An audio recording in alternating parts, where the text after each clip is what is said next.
Welcome to the NFP Podcast, where we explore the empowering world of natural family planning.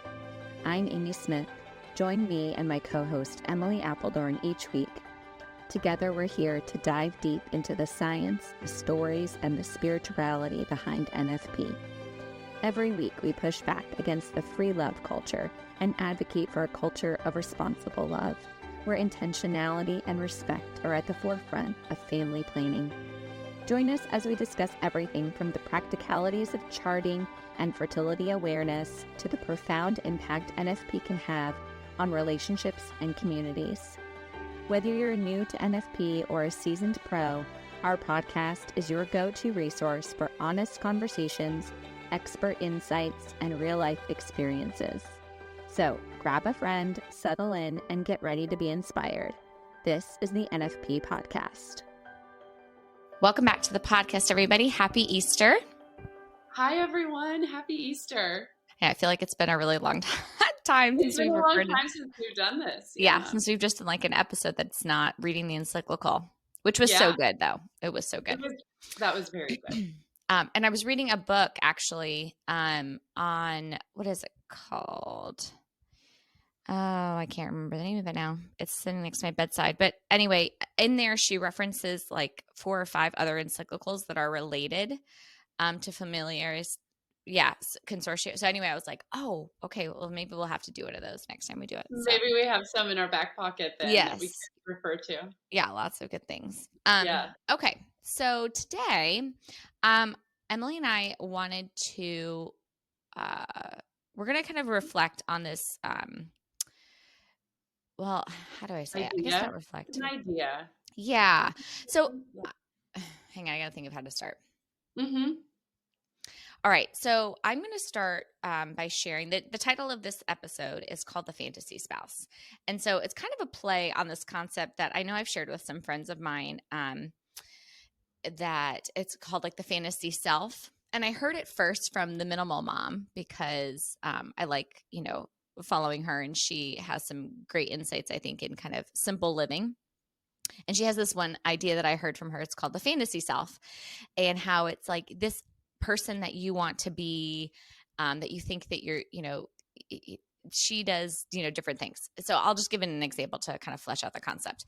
So my fantasy self, I joke, like she wakes up every day and she wears makeup and she looks so like she has outfits that match and like look really put together, and she wears nice jewelry, and she's just very like peaceful and dainty and like and not me, which is really not me actually. So it is very much like a fantasy self because I can wear makeup for a couple days and then it falls off the radar. Oh, and she does her hair always looks nice. My hair never looks nice because I just don't care.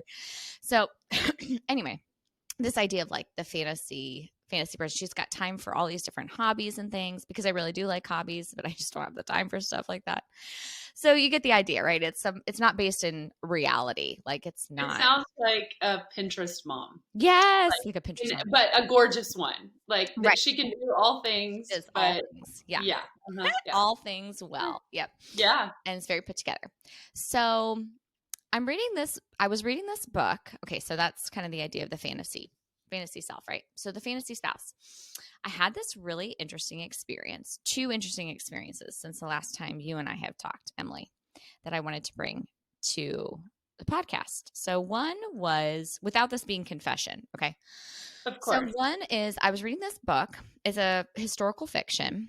It's not like a romance novel, okay? It's a historical fiction. Now, in it starts with this, it's the story of how this couple comes together. And the beginning is about this woman who's currently married, has 2 kids, and her husband's an alcoholic, abusive, angry, just not a great guy. And she's married to him, but on the side, she's having this like conversion, and she's writing letters to this other man. So the book is called Becoming Mrs. Lewis. It's her writing letters to C.S. Lewis.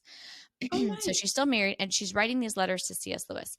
And the writer is doing a great job, but the writer is describing the woman's thoughts about how she's married to this man. She wants to be faithful. She wants this marriage to work, but she's so captivated and drawn to C.S. Lewis and this exchange of the letters. And she just feels like, what she's lacking in her marriage, what's missing in her marriage, this emotional connection, this love, this tenderness she's receiving, even though not directly, right? But for whatever reason, it's being fed by this letter exchange.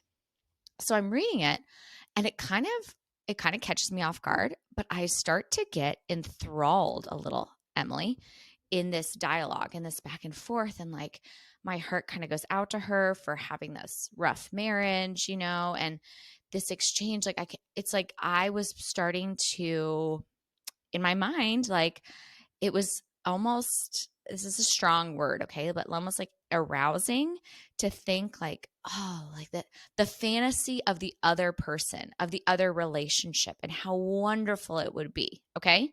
So this is where my mind's going. All right. So I'm reading, I always read like just before bed because that's the only time I have to read. So I put the book down, I go to sleep. I have a dream that's pretty intense. Okay.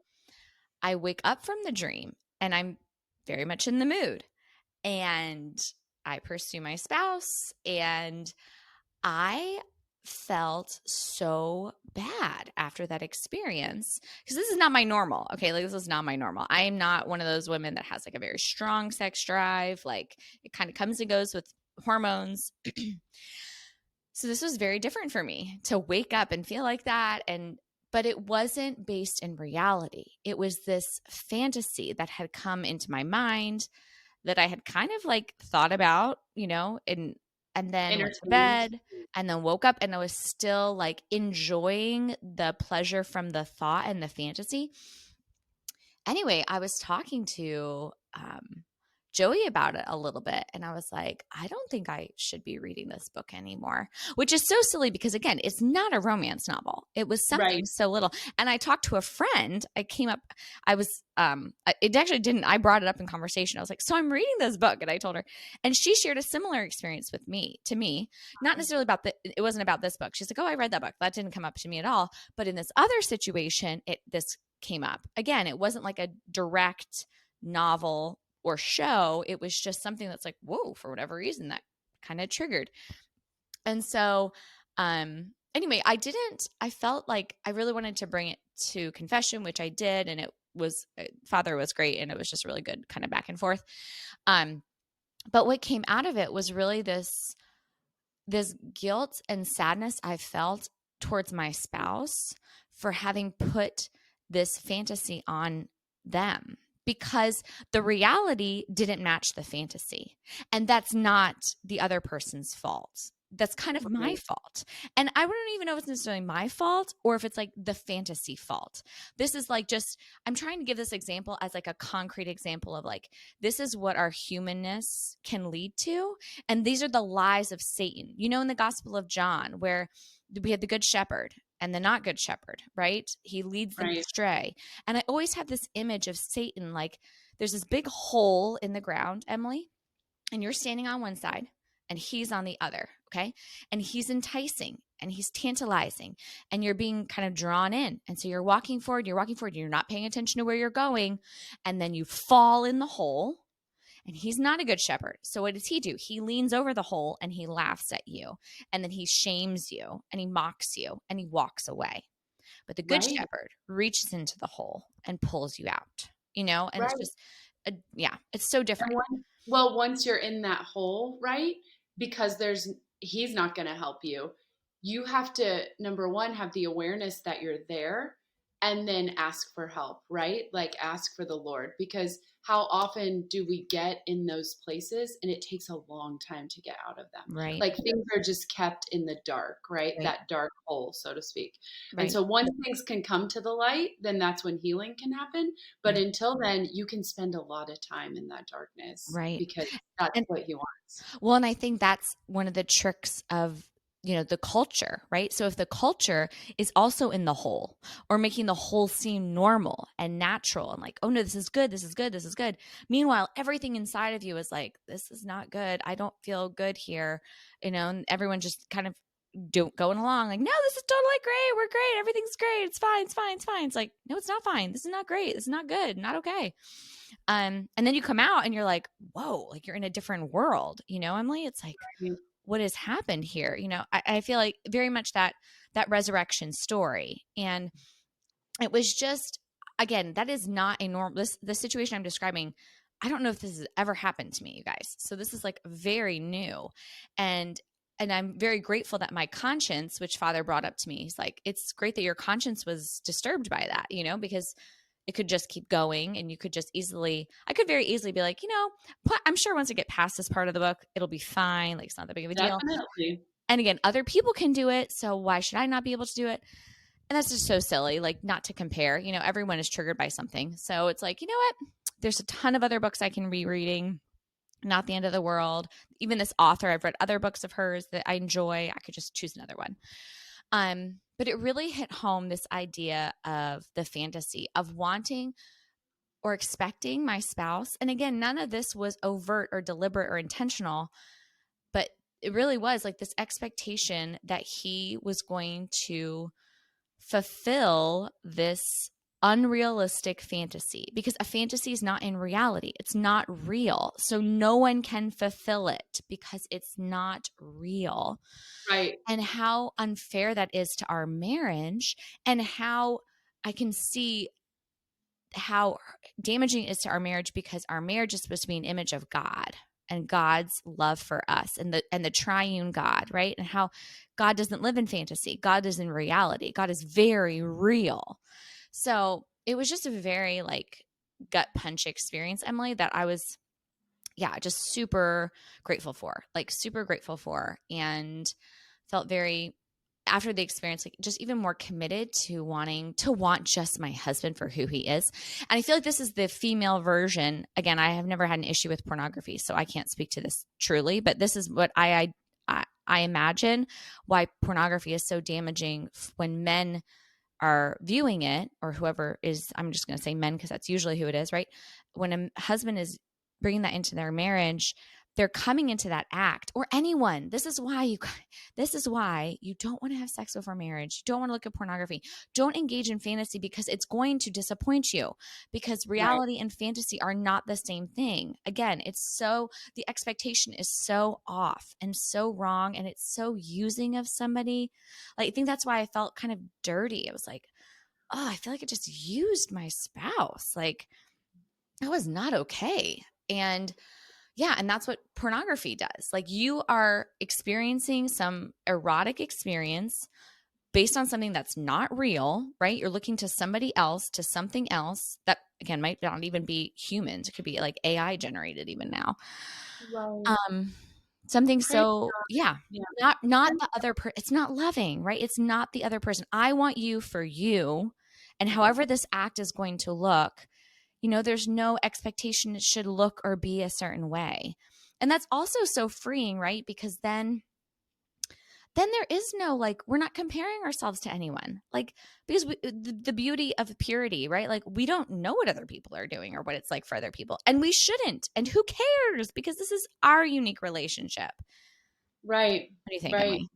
No, all I'm thinking is praise God for, God allows us to experience things, and it's what we do with them. Right. And so I'm never going to praise God, obviously, for sin. And I'm not saying that's in essence, I don't want to say one way or the other in this example, because, you took it to confession, and I'm so grateful that the priest was, complimenting you and thanking God for your conscience, because I think that this experience, which I think is so gentle, if I may, because I think the Lord is allowing you to see, He's opening your eyes to this world that can happen, and what you did with it is beautiful. And in the sense of your overall discernment with it. And I think that it's beautiful because I think it can allow other women and couples perhaps to understand this idea of pornography from the woman's side. I know we hear a lot about romance novels and that sort of thing. And just like you're saying, this isn't a romance novel that you're referring to, but little things like this can separate us from our spouse and ultimately from God. And how easily, Amy, based on your story, how easily someone may not feel that way based on what you just described, and how many women or couples would say, look at the end result. You were more attracted to your spouse. You desired your spouse. Like, this could be very twisted, right? Very easily. And so much so that I think naturally, as humans, any woman could twist this and talk herself in or out of, the right order for this, so to speak. And so I really commend you for sharing that, because it's a very, I think, gentle way of the Lord allowing you to see what can happen for other couples and how slippery of a slope that can be. And so thanks for sharing that. Yeah. I think that was my main, like, what I wanted to highlight was just how, slippery, I guess, is, probably a good word, but how it can kind of ease in there, and really, like, just the danger of the fantasy that it's just, I wasn't, to your point, someone might say, oh, well, you were more attracted to your spouse. It wasn't my spouse. It was this fantasy that I had in my mind. And my spouse just happens to be the person with whom I engage in that act with. Like, it wasn't about loving the person, wanting to be with that person. It was this fantasy. So yeah, Amy, it was. The fact that you have the clarity that you do and the priest that you did, all of those things came together for such good. And that's really beautiful, because I think, when we experience these things, it allows us to understand a little bit deeper of how other people can be struggling, Yep. So, okay. So that brings me to, I'm slowly building. Okay, Emily. So this is the first thing that happened. So then the second thing that happened was I got accepted to, this is, I feel like, my MO. I love school, right? I love learning. I applied to this program, for public policy, because I'm really interested in that. I was getting my PhD in education policy when I got pregnant with the twins and stopped that, which was totally right and great. And now my twins are older, and I'm like, I just have a little bit more capacity. Everyone has a different personality, right? Like, Emily, I like to be doing a lot of things. I feel like I can handle a lot. Yeah. Yes. So I'm like, let's go back to school.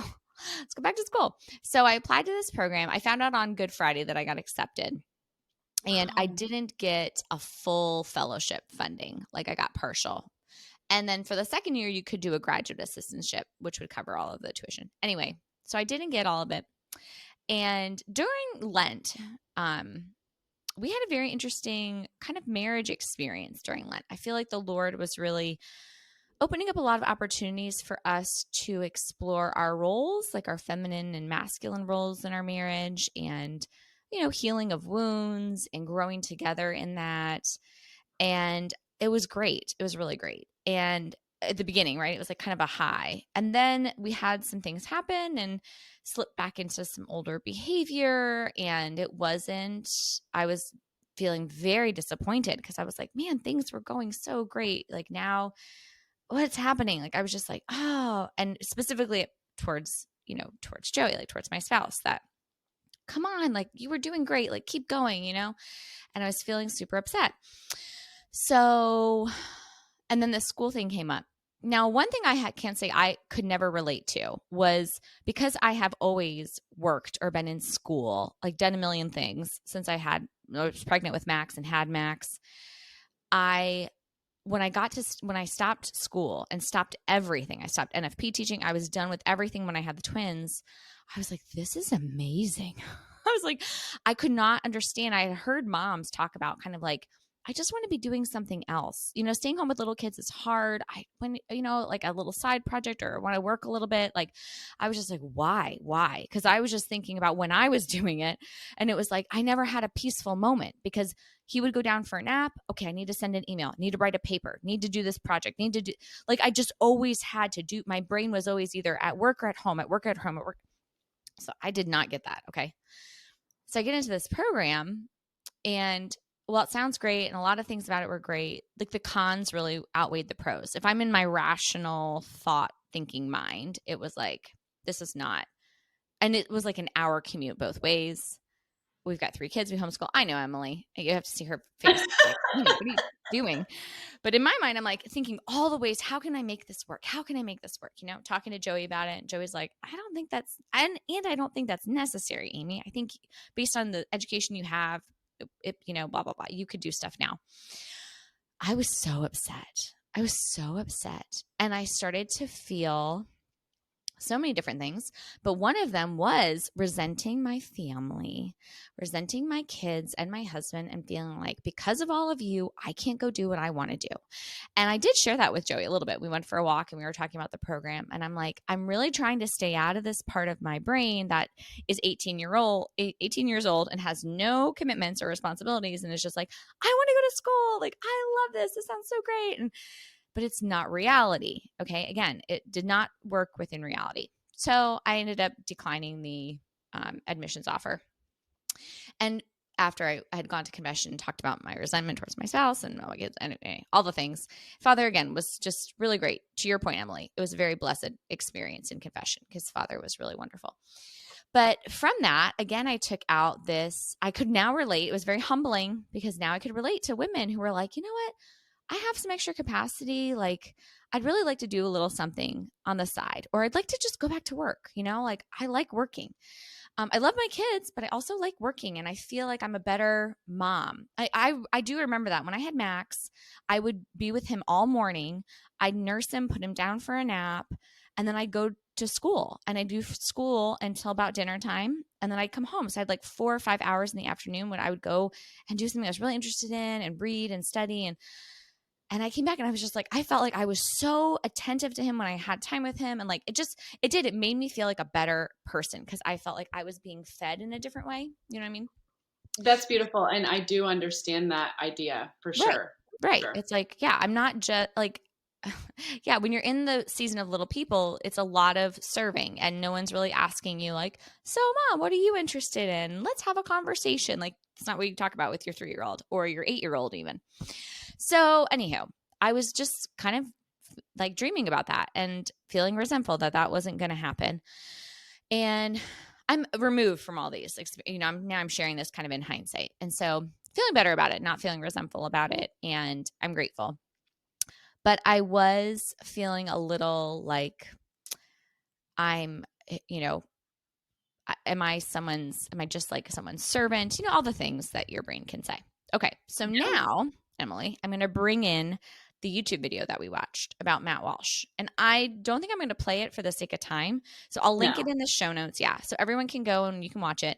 But there's this little, so Matt Walsh is a kind of cultural commentator, like just commentate. Yeah. He's with the Daily Wire and he's got a YouTube channel and his podcast, Matt Walsh. And he and Megyn Kelly, who's also a conservative commentator, they kind of had this back and forth. And Megyn Kelly, I'm going to try to summarize it here, but again, please go watch it because I don't want to, you know, misrepresent anyone. Megyn Kelly is talking about how in the current culture right now, it looks as though conservative men are not very interested in dating and marrying women who want to pursue a career. They want to pursue women who want to have children and be at home with the children and not outside of the home working. And Megyn Kelly thought this was kind of, you know, sad that conservative men don't want women who are working. So Matt Walsh creates this, and there's some background there too, and you'll read that. You can listen to that in the video. So Matt Walsh creates this video to kind of respond to like what men want. And then I'm going through this in my own personal life a little bit. So I thought this is very timely. And it just made me think a lot about those two different sides, if you will, like what Megyn Kelly was talking about and what Matt Walsh is talking about, which is that, you know, women who are married with children, their primary vocation is and responsibility is to their children and to their spouse and at home.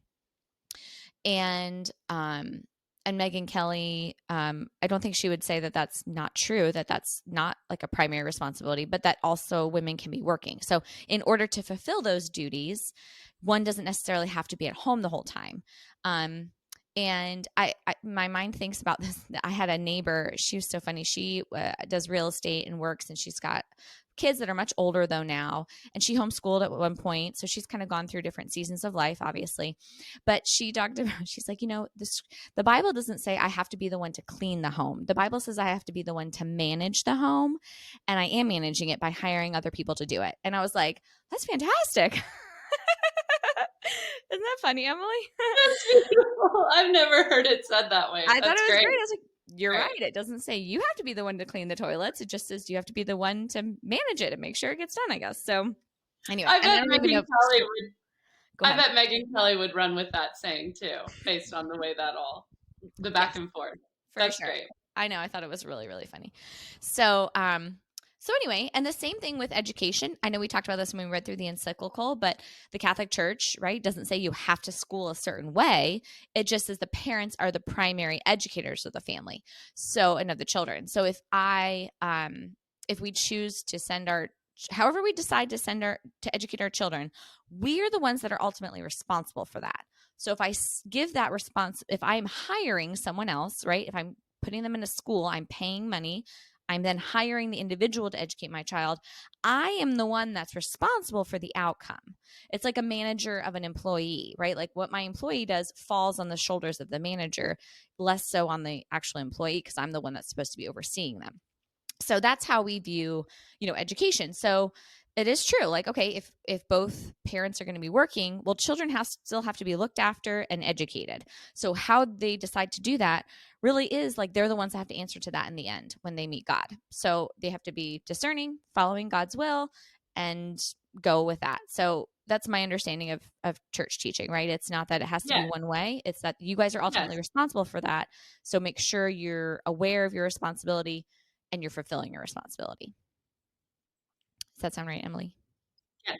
Okay. Yes. All of that. Yeah. That's part of free will, right? Like right. The church in her, all knowing, just, I don't know how to describe it, but you know what I mean? Like, and God giving us free will, like you said, they're not going to tell us how we have to do things, but ultimately we're responsible for our decisions. Exactly. And everyone is called, families are called to different things. People are in different seasons of life. Things look differently. So again, it's really about the responsibility. But I want to hear your thoughts. So Emily, based on like everything I've been building up to this, when I was listening to Matt Walsh talk about this, and he was talking about what guys want, which from what I heard him saying, is like men want someone that they can provide for. They don't want a colleague. I thought that was kind of funny, right? Like they don't want a colleague. Yeah. They want a wife. And they want someone that they can provide for. And this is an innate desire. It's just part of being a man. I don't remember. I think, what did he say? Tenderness and affection. And respect. It's very primal. Yeah. It's very primal, I think is the word that he said. They want to, go out into the world and kind of like the hunt, and bring home the bacon, right? Right. And they want to be admired. Right. The only thing, Emily, so this is what I'm excited to hear your thoughts, because as I was listening to it, and maybe because I was going through this thing with school, but even afterwards I listened to it again. And the only thing that I felt between Megyn Kelly and Matt Walsh was it just felt very much like two different me camps. Like, here's my fantasy of how I want married life to work. Here's my fantasy of how I want married life to work. And maybe within the fantasy, there's elements of reality. But ultimately, neither of them said, well, I want God's will. I want God's will for our marriage. I want whatever God's will is. And not to be overly arrogant that like, I know what that's going to be at every stage of our marriage either. And I thought so much about, whenever I think about, okay, how is marriage supposed to work? What does it look like? I think of Mary and St. Joseph. And I was talking to Joey about it, Emily, and I was thinking about St. Joseph. And in this book that we were reading during Lent, the argument was being made that St. Joseph wasn't an old man when he married Mary. He was a young man. So you think of this right. You think of this man who's probably decent looking, right? Like Gorgeous. good looking young Yeah. man. Here's this woman who we know is like the most beautiful woman in the world, inside and out. Right. I imagine, I could be wrong, okay, but I'm imagining he was very much looking forward to being one with her. Of course. How could he not? So he That's has such this, an innate desire. right, okay? So he has this desire. He's this strong, burly man. The other reason why I think this has to be true is because it's not impressive if he's this old, kind of like shriveled up old man who's just like his That's part of grandpa. Yeah, that's like part that. of the If you, yeah, apologetic part. Yeah. right. No. If you're chaste and but you have no desire, what virtue is there? You know, again, it's like, Right. I don't murder people. I don't have a desire to murder people. That doesn't make me Right. virtuous, right? Like it's actually more virtuous. Like if you have the desire to kill someone and you don't kill them, like that's pretty great. You know what I mean? So anyway, so I thought about that. Like, so Joseph is, you know, in his mind, right? We hear in the scriptures the side of Mary that, you know, Mary's preparing for this and then the angel comes in and interrupts the plan. Well, the same thing happened to Joseph, you know? And then the moment he realized, I wonder what that was like. The moment he heard and realized, wow, we're not going to have sex. Right. Like, and I'm being given this mission from God that like, I'm sure he had this idea of what their marriage was going to look like and what their life was going to look like. And then he was met with reality and he was met with this mission from God. And it wasn't going to be that way. And I just thought I thought about this dialogue between the two and how we really have to come, I think, at this conversation with a little bit more like humility, right? Of like, but we don't know. We don't know. And I understand Matt Walsh's point about like, well, this is the male's desire. This is a man's desire. And we shouldn't shame them or hate them for that. They have the right to have their own, you know, desires and wants. And I completely agree with that. You can't fault anyone for doing that. But at the same time, to know like some of the things he was saying, Emily, I guess I just felt like he was saying a little bit like, what do you view a wife as? Like, is she, I get you don't want a colleague, but do you want like a maid and a mom? Because that's kind of how it felt. It felt a little bit the way he was describing it. I was telling Joey, because he also watched the video. I was like, Joey, it felt a little like, I eat meat, have baby. Like, you know, very like almost like not like neglecting the idea that we're rational and that you can have desires and to examine them to say, is there any disorder here? You know, is there any disorder in how I'm viewing this situation? And if there is, maybe I can examine that. You know what I mean? Like to say, like, this is a base desire. It's like, well, a lot of our base desires are way off. That's why Christ came to redeem them. So like, what does the redeemed desire for a wife look like? I guess was kind of my thought. And then he said a couple times, like, we want women to have we want them to have our children and raise them. And I was just like, have like he said, I want them to have my children, like have my children and raise them. And that really irked me, Emily. I was like, you mean our children? Like, I'm not here to have your babies. It's a sperm and we're having children together. Like that was a big, big flag to me. Okay. So I'm done. Sorry, Emily. That was a lot. Please tell me all your thoughts. Well, first, just in regards to that, like, yeah, where's the equality, right? Just like we're both created in the image of God. We both have needs. We both have desires. So how can, both spouses work together to fulfill that and whatever that is. But I want to preface it just by saying I really enjoy listening to both of them separately. They're both two people that I really enjoy listening to. And so, ultimately, I very much enjoyed the video because there were lots of things that came to me. And first and foremost, I think that you have to address what is the intention behind what we're saying. So just like you said, like, is it rightly ordered? Like, is there something that's disordered here? And so ultimately discerning, do I have a pure intention of whatever it is my desire is? And am I making my choices from discernment, right? Like overall, what is the goal of whatever it is I'm desiring to do as the woman or the man, right? So is my desire to glorify God? And then what do I do with that? And so I firmly believe, and I want to give a couple of examples, but I firmly believe the Lord can lead us to a career. And I say us like as women, he can lead us to a career. He can lead us to monetary success. We were just praying before this video, and two saints that I know there are many more that immediately came to my mind were Saint Gianna Molla and Saint Zelly Martin. And Saint Gianna was a doctor, okay? The Lord desired that for her. It's what she did with her vocation as mother and wife and doctor, right? And then, and he ultimately used that for so much good. Saint Zelly Martin was a very well-known lace maker, okay? She was successful. She had gifts, she had talents, right? She felt like the Blessed Mother was kind of leading her into this profession from what I read. And so ultimately, what was their intention behind these desires or these talents that they were giving? How did they use those? And so one thing I do know is they both had a strong desire for family and children, right? And so they have this desire for married life and children. They also had a desire for religious life, speaking of Saint Zelly. But the Lord, switched that direction for her and her husband. He had a very big desire for monastic life. And so the Lord allows them to come together in marriage. And so ultimately, it's, in my opinion, I think you can have both. And I'm going to give you an example of why I think that based on scripture.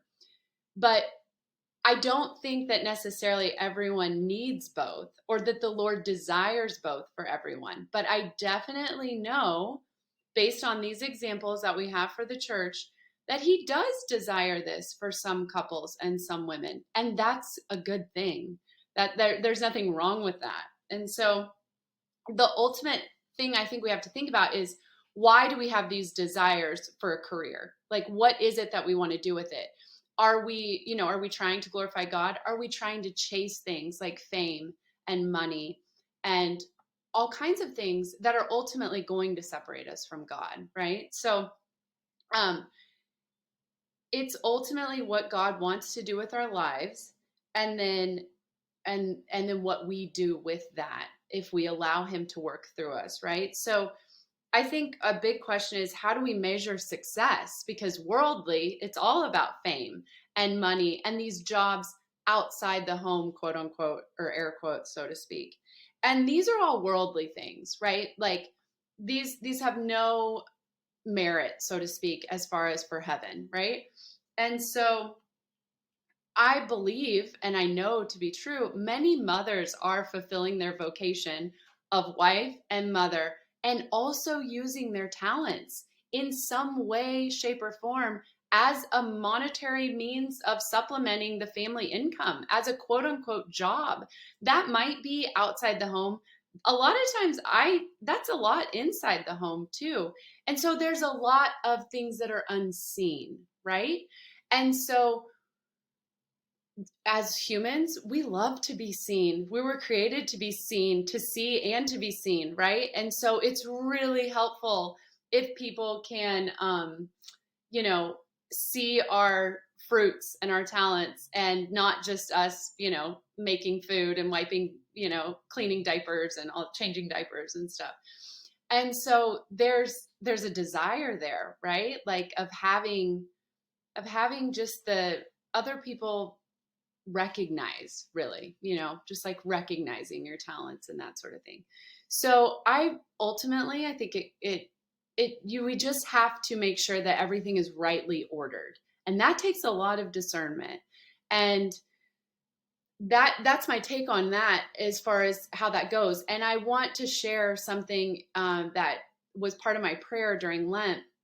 And I knew immediately when I got it that it wasn't just for me. And I never knew it would be for this. I thought it was for a group that I was in. And I remember sharing it. And I said, I feel like I need to share this because I feel like this is not just for me.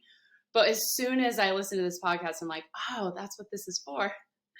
So I'm just going to share. So It's Luke chapter 10, 38 through 42. It's about Mary and Martha.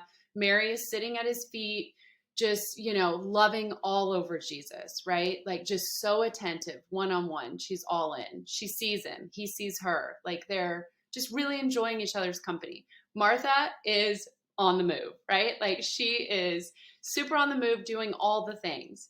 And so there was something that really struck me. And I have to say, I wasn't able to find this vernacular or this transcript again when I was looking for it before this podcast. Everything else I found didn't use the word that I'm going to say. But when I was in prayer, wherever I read it, I don't know if it was my Bible or online. I'm not sure. But verse 40 or 41, I'd have to go back and look.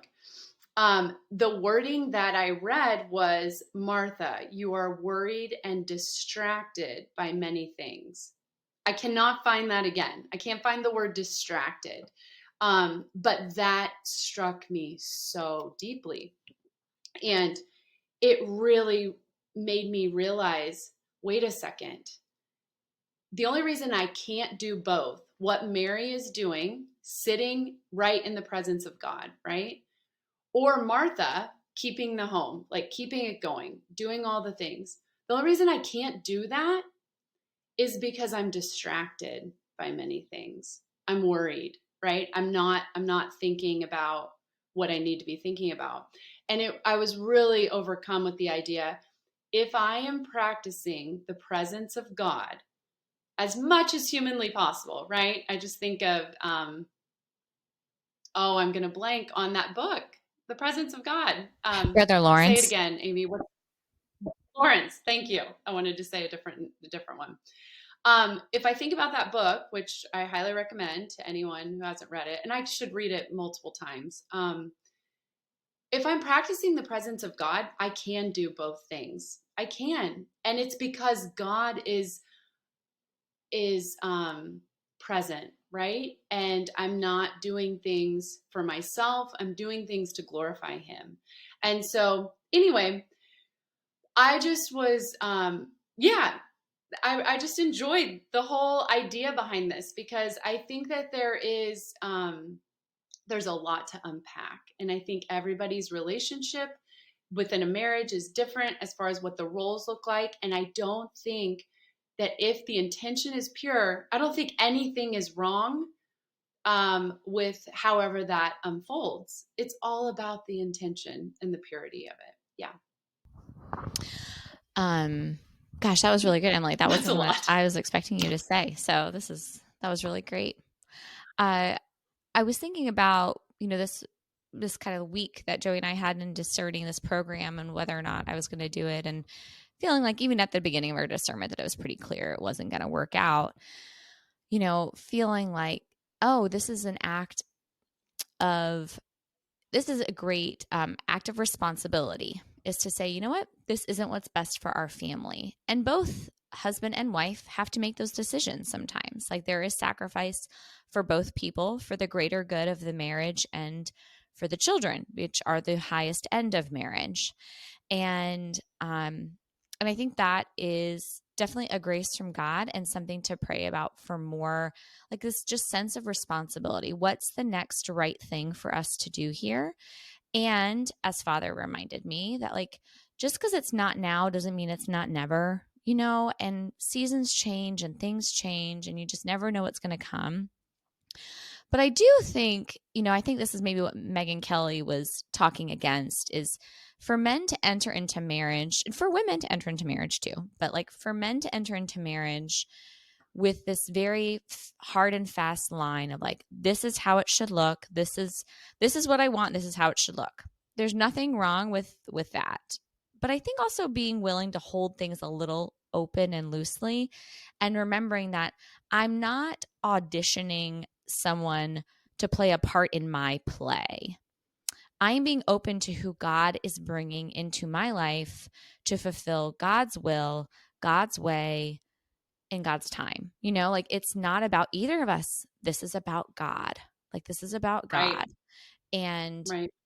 He wants to use us and our gifts and our talents, just like you said, Emily. And I think about, again, Saint Joseph and Mary and the humility. I was talking to Joey about this, like the humility of Saint Joseph as the man who does have this innate primal desire, right, to provide and protect Mary. How multiple times in the little bit that we read about him in scripture, it's kind of thwarted. Like he doesn't look the best, It's like, all right, Joseph, you think you're going to divorce her? No, you're not going to do that. You think you want to like provide this grandiose, amazing life for her. Well, you're going to be denied shelter and she's going to have to birth in a stable.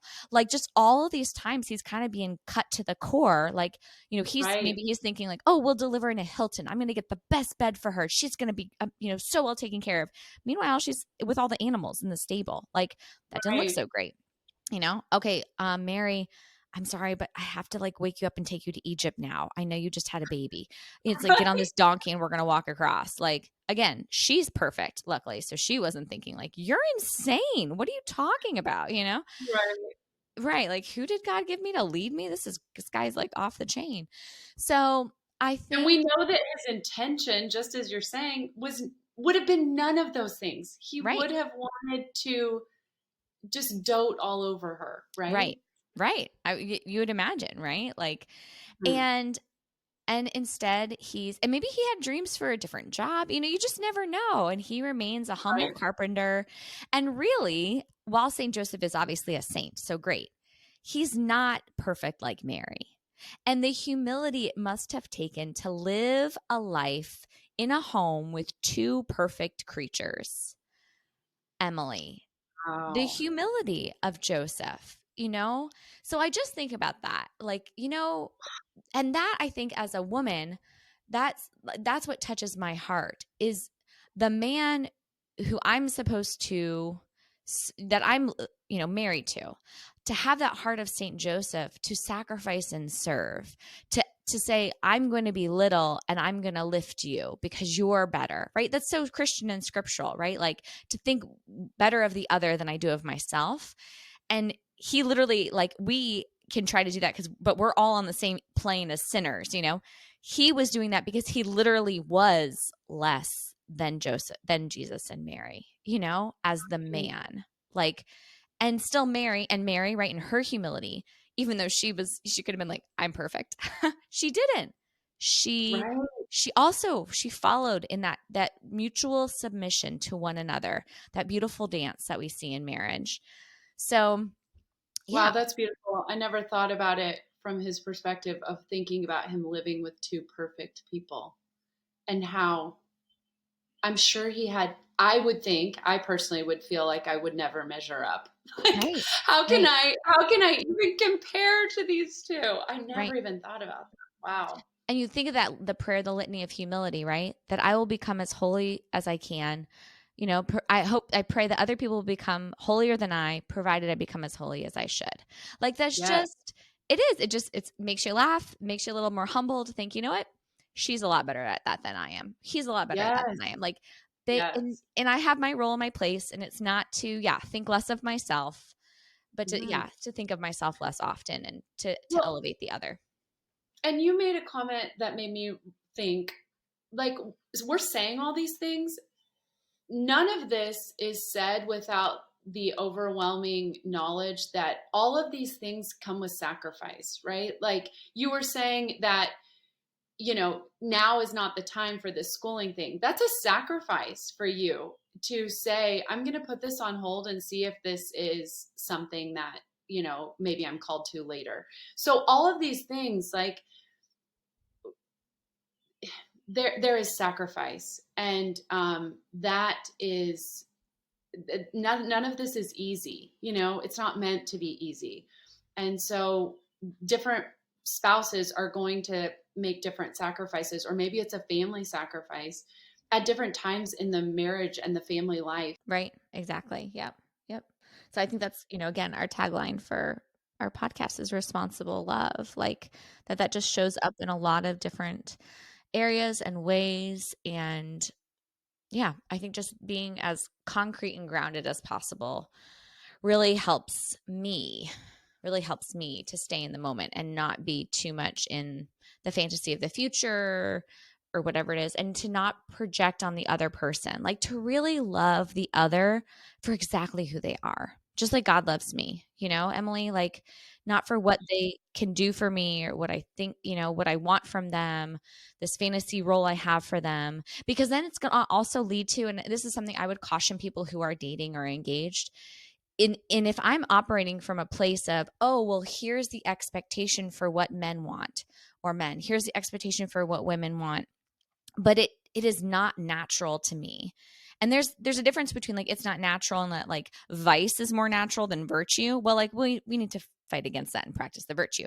But if it's just like, I'm pretending to be someone I'm not, and I'm committing to a life to fulfill this fantasy for somebody else, or this fantasy I've created in my head for who I should be, it will lead to resentment. It will lead to resentment. And it's a lie. It's a lie. It's not honest, Yes. Yes. Okay, guys. Well, we will see you next week, and hope you guys continue to have a most blessed Easter season. And yeah, we'll see you in the next episode. Bye, Emily. That wraps up another episode of the NFP Podcast. Thank you so much for joining us today. We hope you found our discussion enlightening and empowering. Don't forget to subscribe so you never miss an episode. We'd love to hear from you. Please connect with us by sending us an email with your questions and stories to thenfpshow@gmail.com. We'll be back next week with more insights, tips, and heartfelt conversations about natural family planning. Until then, love responsibly.